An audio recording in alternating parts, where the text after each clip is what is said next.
Hola, espero de todo corazón que todos se encuentren bien, de salud y también espiritualmente.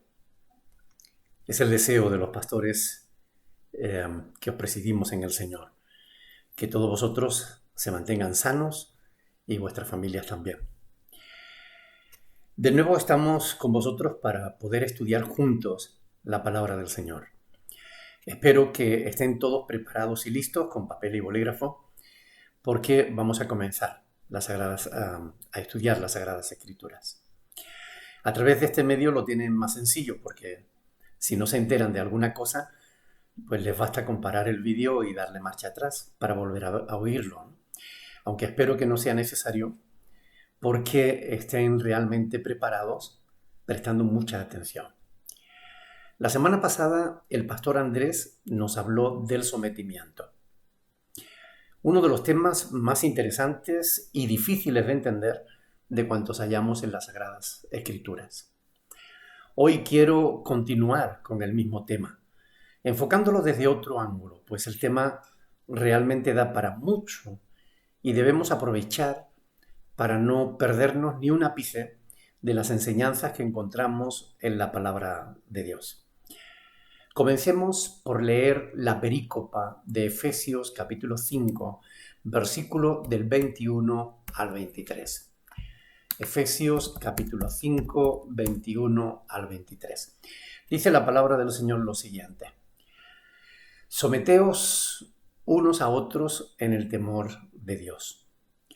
Las casadas estén sujetas a sus propios maridos, como al Señor, porque el marido es cabeza de la mujer, así como Cristo es cabeza de la Iglesia, la cual es su cuerpo y Él es su Salvador. Así que como la Iglesia está sujeta a Cristo, así también las casadas lo estén a sus maridos en todo.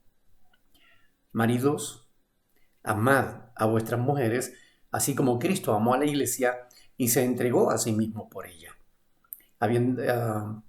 para santificarla, habiéndola purificado en el lavamiento del agua por la palabra, a fin de presentársela a sí mismo una iglesia gloriosa, que no tuviese mancha ni arruga ni cosas semejantes, sino que fuese santa y sin mancha.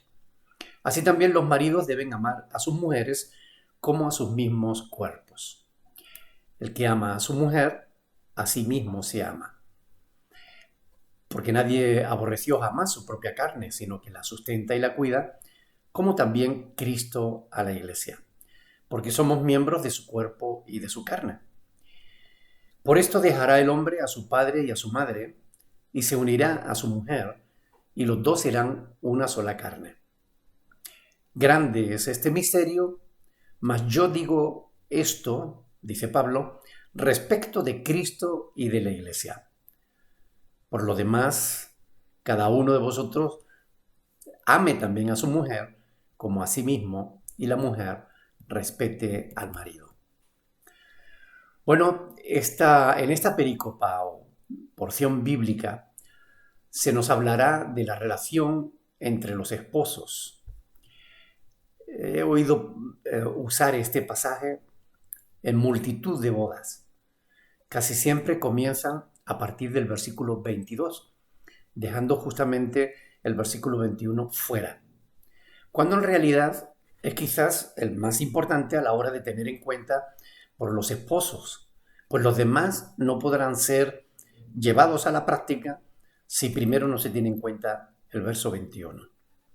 Si bien este pasaje está íntimamente relacionado con los versos siguientes, en los que el apóstol va a tratar sobre el comportamiento cristiano, tanto en la iglesia como en la familia, el trabajo, etc., no debemos olvidar que también este pasaje está relacionado con los versículos anteriores, en los que se nos hablaba de la llenura del Espíritu Santo como una evidencia o una de las evidencias más claras.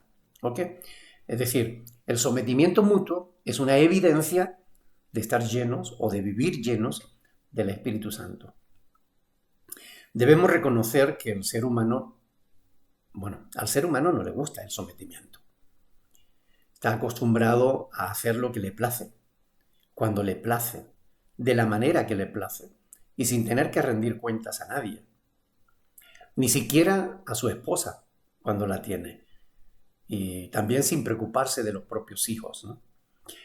Haciendo su propia voluntad, en su propia fuerza.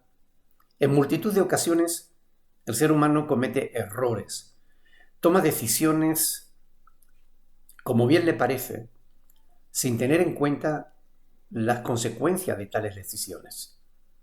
Cuando hablamos del ser humano lo hacemos en términos generales. Nos referimos a la sociedad entera porque la mayoría vive de esta manera. Las cárceles son una clara prueba de la falta de sometimiento del ser humano, de su orgullo malentendido y rebeldía. Hablando de creyentes, sabemos que Dios ha establecido en su palabra parámetros, normas de conducta para que nosotros las tengamos en cuenta. La Biblia, su palabra, contiene multitud de normas, leyes, conductas, mandamientos, pero aún así sabemos que muchos cristianos no se someten ni siquiera a la misma palabra de Dios. Falta sometimiento. También sabemos que un día, aunque no sabemos cuándo, toda rodilla se doblará delante de Dios, razón por la cual nosotros debemos prestar atención a estas cosas para evitar males mayores, para que marquemos la diferencia entre esta sociedad que le da la espalda a Dios y la familia de Dios, es decir, nosotros los cristianos.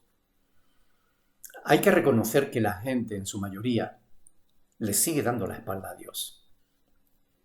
Desgraciadamente incluso muchos cristianos lo hacen.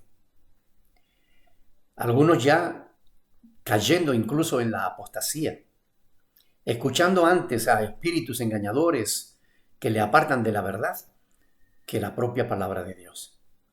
Y como no están cimentados en las Escrituras, pues acaban andando por caminos de perversidad, caminos de locura. Esto es una realidad en los tiempos que estamos viviendo. Basta echar un vistazo a nuestro alrededor para darnos cuenta de cómo la iglesia, o lo que se llama iglesia hoy en día, tiene muy poco que ver con lo que vemos en las Sagradas Escrituras, ¿no? Hoy por hoy, más que nunca, se hace necesario someternos a la voluntad de Dios cada día, por mucho que nos cueste. Se ha hecho muchísimo énfasis en el sometimiento de la mujer en la pareja, pero no se ha hecho ninguno en el sometimiento mutuo, del uno al otro. No solo de la mujer a la pareja, de la mujer al hombre, sino también del hombre a la mujer. Y mucho menos todavía en el escenario, en el necesario e imprescindible sometimiento del varón a Cristo, ¿no? Quiero decir, si el hombre no se somete a la mujer, mucho menos a Cristo, ¿no? Y así es como está escrito que debe ser. En 1 Corintios capítulo 11, versículo 3, ¿no? Dice claramente, 1 Corintios 11:3, dice, pero quiero que sepáis que Cristo es la cabeza de todo varón. Y el varón es la cabeza de la mujer. Y Dios la cabeza de Cristo. Bueno, que el varón es la cabeza de la mujer lo sabe todo el mundo. Pero son muchos menos los que saben que Cristo es la cabeza del varón. Y esto lo que quiere decir es que el varón debe someterse a la voluntad de Cristo.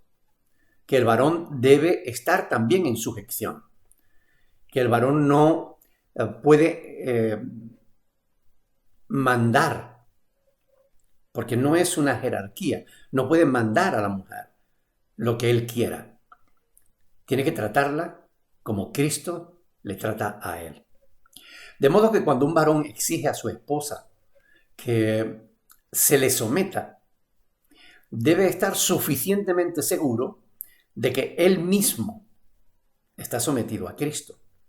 Pues de lo contrario, estará pecando y todos sabemos cuál es la paga del pecado. Para que la pareja funcione es necesario el sometimiento mutuo. Así lo ha establecido Dios. Cuando partimos de esa base de mutuo respeto, entonces cuando estamos en disposición de disfrutar del orden que Dios ha establecido en su soberana voluntad para la familia, sin que ninguno se crea superior al otro, ni ninguno se sienta inferior al otro.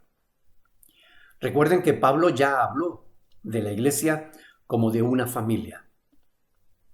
En Efesios capítulo 2, verso 19, Efesios capítulo 2, verso 19, dice la Escritura: así que ya no sois extranjeros ni advenedizos, sino conciudadanos de los santos y miembros de la familia de Dios.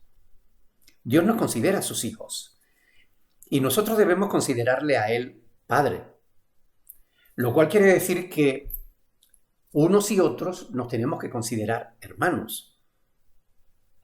No me refiero a todo el mundo, pero sí a aquellos que son cristianos, a nuestras esposas. Después de enseñar sobre la composición, la naturaleza y el comportamiento de la iglesia, es natural que Pablo se dirija a la familia que la ilustra.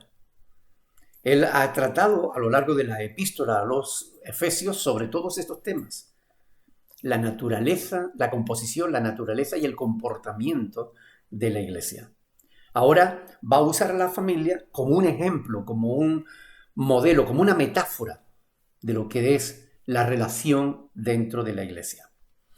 Así que el sometimiento mutuo que nos debemos unos a otros en la iglesia encuentra su mejor ejemplo en las relaciones familiares, cuando éstas evidentemente ponen por obra la voluntad de Dios.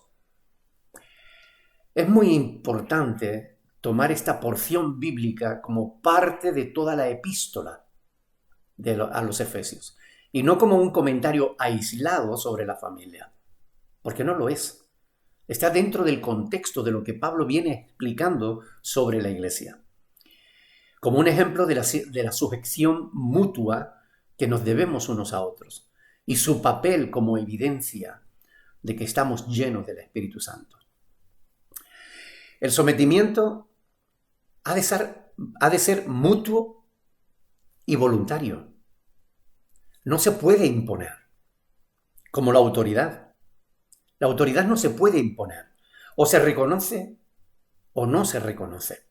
Pero cuando alguien se ve obligado a imponer su voluntad, su autoridad, es señal de que no la tiene, de que los demás no la reconocen. El sometimiento mutuo es voluntario. Por eso es preciso comprender que se trata de algo importantísimo. Esta sujeción de la que habla el apóstol Pablo, en ningún modo se trata de establecer jerarquía. No se trata de que el hombre está por encima de la mujer. Quien lo interpreta así lo está interpretando mal. No es una jerarquía ni de poder ni de posición. Es, en todo caso, de responsabilidad. Es el amor, el respeto mutuo, lo único que puede hacer que ese orden divino funcione en la familia. Sin esos dos requisitos, el amor y el respeto mutuo, se producirá entre los esposos una lucha de poder, un abuso de autoridad de uno u otro, que para nada es la voluntad de Dios. Este mutuo sometimiento ha de entenderse como un sometimiento primeramente a Dios, porque es Dios quien nos lo enseña, es Dios quien nos lo impone, es Dios quien nos aconseja que sigamos esta pauta, porque es así como podemos conseguir una convivencia pacífica en amor. De modo que este sometimiento ha de entenderse como un sometimiento primeramente a Dios y después al orden que Él ha establecido. De no someternos a este orden, ya sea en la familia, ya sea en el trabajo o ya sea en la iglesia, de no someternos a este orden que Dios establece, no estaríamos sometiéndonos a Dios. Y esto es importante entenderlo. Este mensaje yo sé que suena mal actualmente porque la mayoría de la gente no llega a entenderlo. Debido al machismo que abusa de su posición sobre la mujer, oprimiéndola. Pero créanme que el feminismo tampoco se escapa. Especialmente el feminismo actual, que no busca la liberación de la mujer, como dicen, sino el empoderamiento de la misma por encima del varón. Sin querer entender que cambiar una injusticia por otra no soluciona el problema, sino que en todo caso lo enquista. Comprender bien este pasaje, hermanos, evitará las luchas de poder, los abusos, y permitirá que la pareja y la familia entren en una nueva dimensión de relación en la que ambos se verán como un equipo, con unos mismos objetivos, con unos mismos propósitos, y no como contrincantes, que es como se ven muchas parejas hoy en día, ¿verdad? Permítanme una metáfora futbolística. Todo equipo tiene su entrenador y cada jugador tiene su posición dentro del campo. Un delantero no es más importante que un defensa, ni un defensa es más importante que el portero, sino que cada cual tiene su propia posición y función dentro del equipo. Pablo en las Sagradas Escrituras usa la metáfora del cuerpo para hablar de la iglesia. Esa metáfora también es válida para hablar de la familia, en la que cada cual tiene su posición y su función. Si un buen portero pretende hacer de delantero abandonando su posición, posiblemente no esté ayudando al equipo. Exactamente igual que si el defensa pretende quedarse en la banda, en vez de defender la portería, pretende quedarse en la banda dirigiendo al equipo como si él fuera el entrenador. Es decir, si cada uno no está en su posición, cumpliendo con su función, difícilmente ese equipo va a ganar partidos. ¿Cómo podría el ojo realizar la labor del oído y viceversa? Miren, es muy importante que entiendan esto.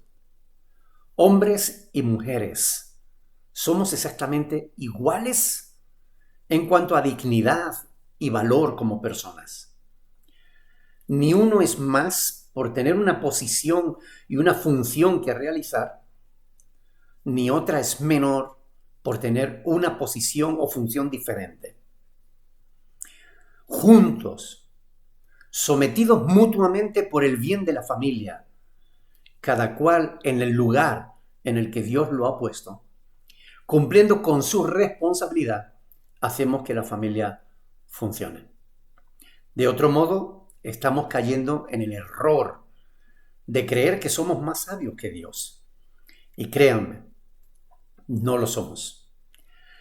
Pero en esto, como en otras muchas cosas, en otras muchas áreas de la vida cristiana, solo el pecado de orgullo puede impedir que hagamos la voluntad de Dios.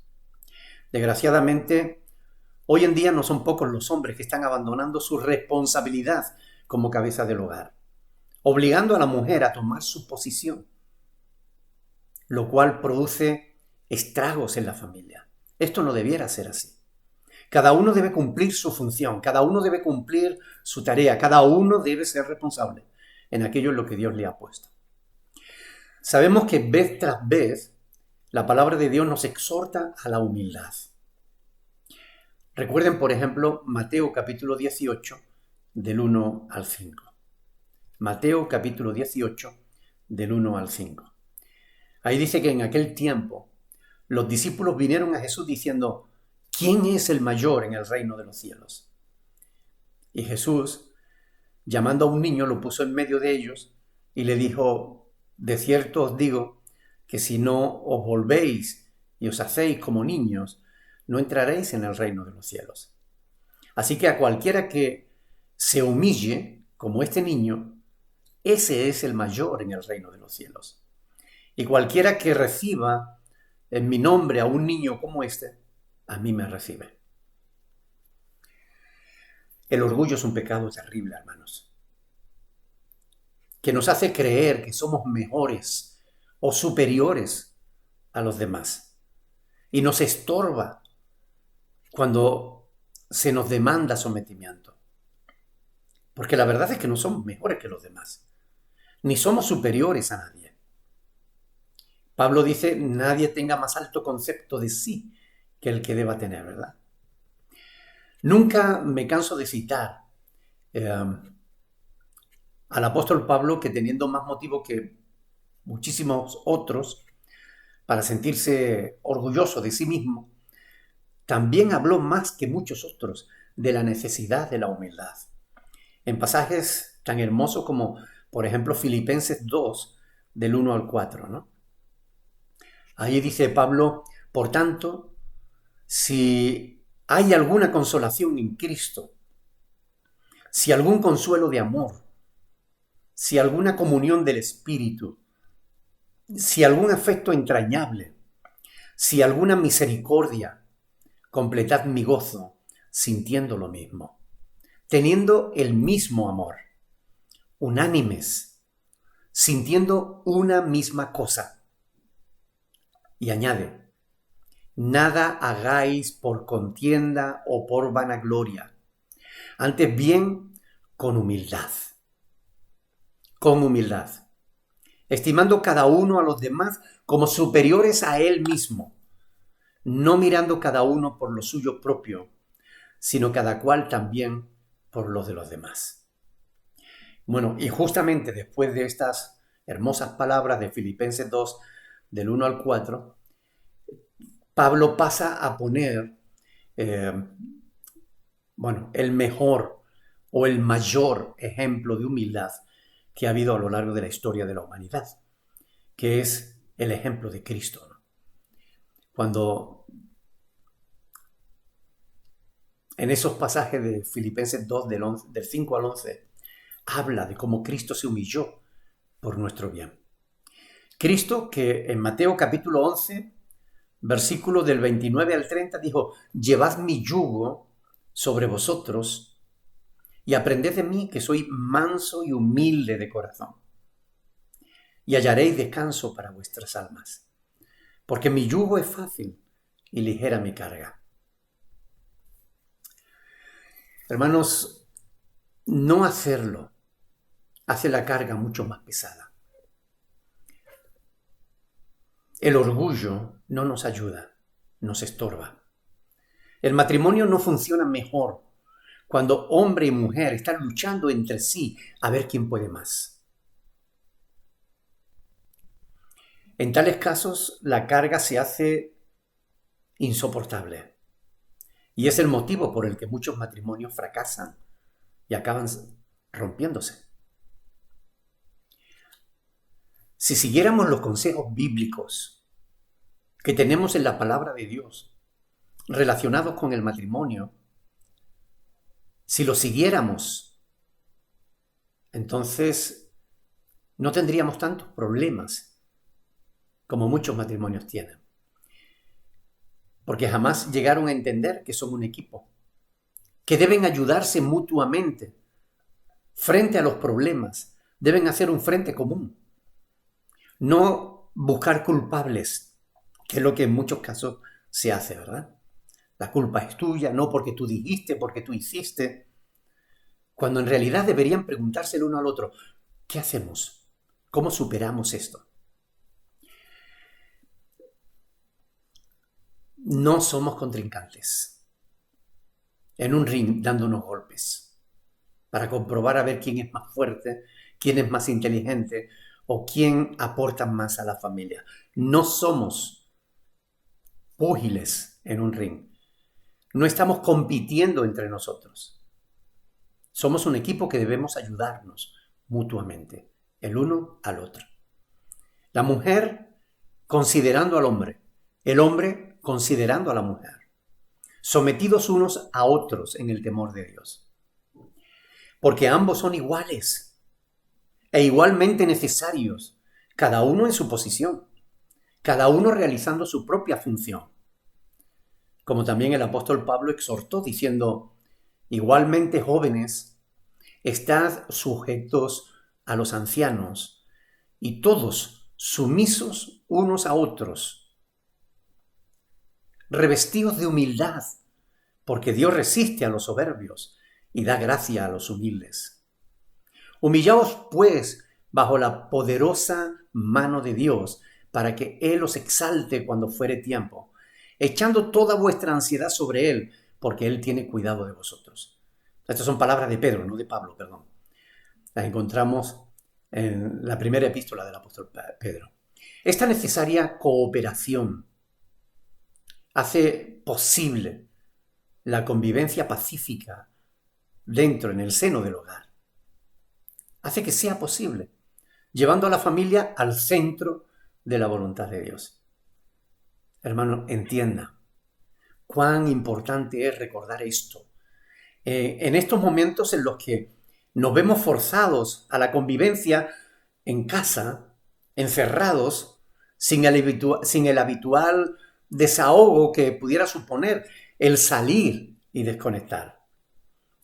Las palabras del apóstol en este pasaje de Efesios capítulo 5, verso 21, me hacen recordar las que ya dijera en el capítulo 4, versículos del 1 al 4. Efesios 4, del 1 al 4. Ahí dice, yo pues, preso en el Señor, os ruego que andéis como es digno de la vocación con que fuisteis llamado, con toda humildad y mansedumbre, soportándoos con paciencia los unos a los otros en amor, solícitos en guardar la unidad del Espíritu, en el vínculo de la paz.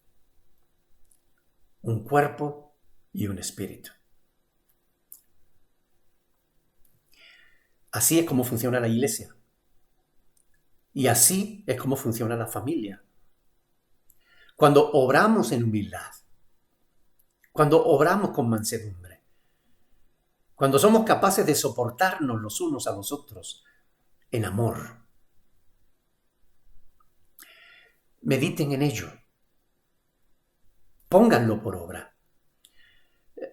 Prueben a hacer la voluntad de Dios. Y ustedes van a comprobar por sí mismos que funciona, que es verdad, que Dios sabe bien lo que dice, que Él jamás se equivoca. Aprovechen estas fechas para poner por obra todo cuanto han aprendido. No sea que termine la cuarentena y al final no la hayamos aprovechado, ni que estemos en peor estado que cuando la empezamos.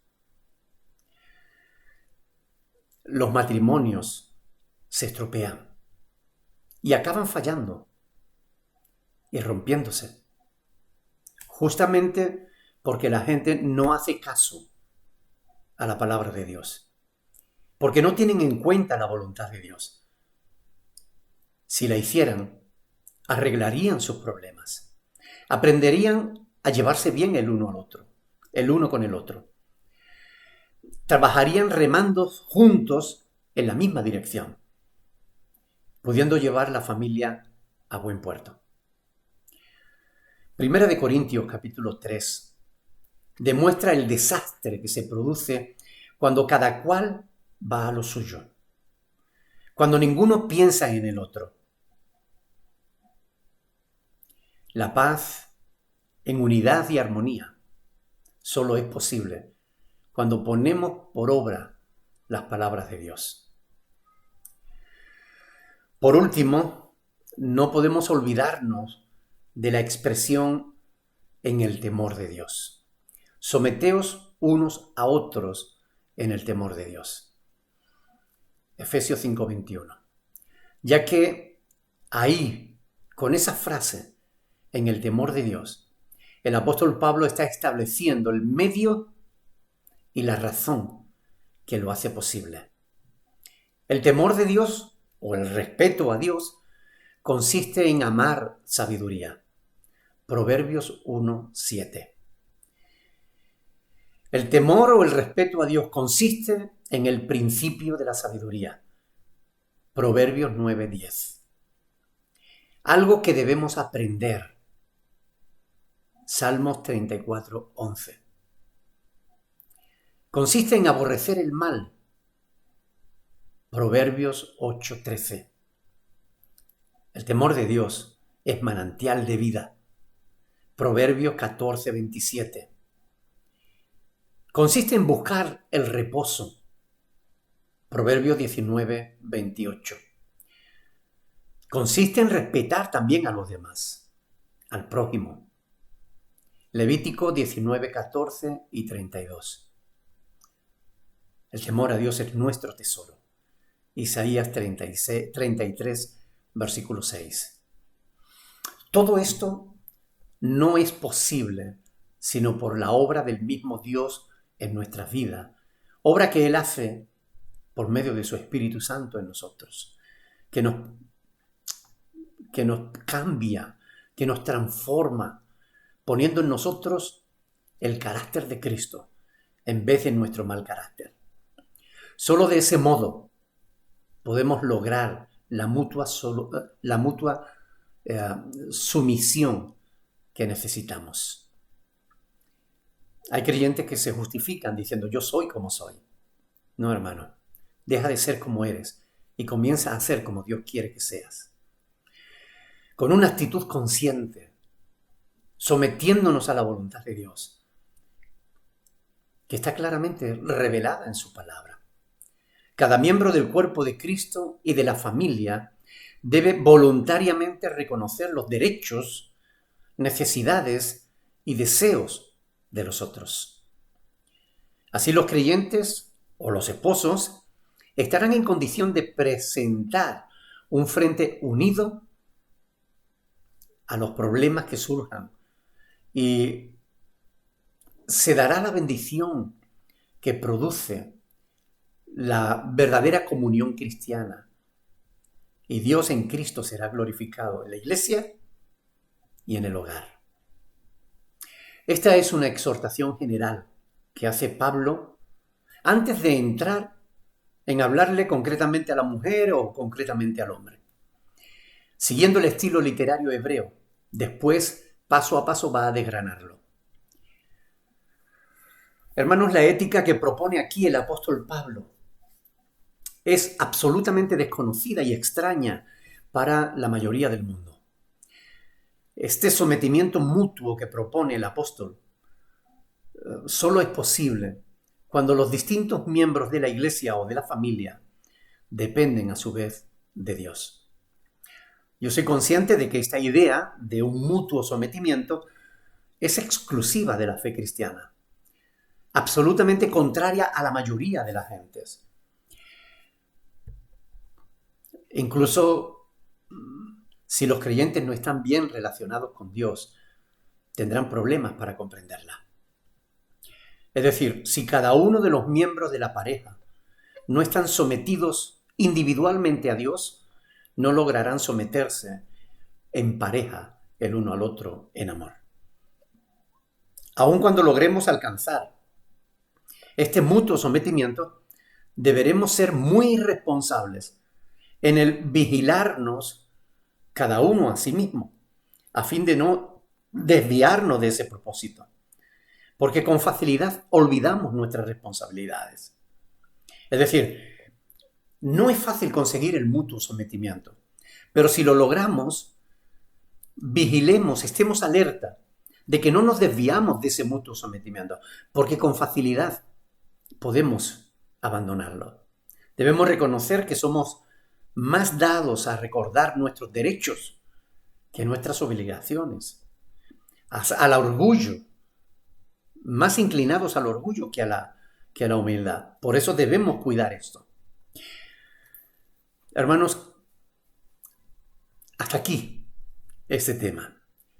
Quiera Dios que aprovechemos bien esta cuarentena para estudiar y meditar en la palabra de Dios. Que saquemos algo bueno de todo esto. Ahora, una vez acabado el estudio, debido a que no nos estamos congregando en el lugar de reunión, quiero anunciarles que el próximo domingo celebraremos la Santa Cena. Así que cuando se dispongan a ver el sermón del próximo domingo, preparen pan y vino, a fin de que podamos recordar que hace casi 2000 años Cristo, el Hijo de Dios, entregó su vida en ofrenda por todos nosotros. Que Dios os bendiga y os guarde, hermanos. Que Dios haga resplandecer su rostro sobre vosotros y tenga de vosotros misericordia. Que Dios alce su rostro sobre vosotros y ponga en vosotros paz. Un abrazo de los pastores de la Iglesia Cristiana Berea. Y un saludo a todos los hermanos de todo lugar, que nos ven desde todo lugar. Dios les bendiga. Hasta siempre.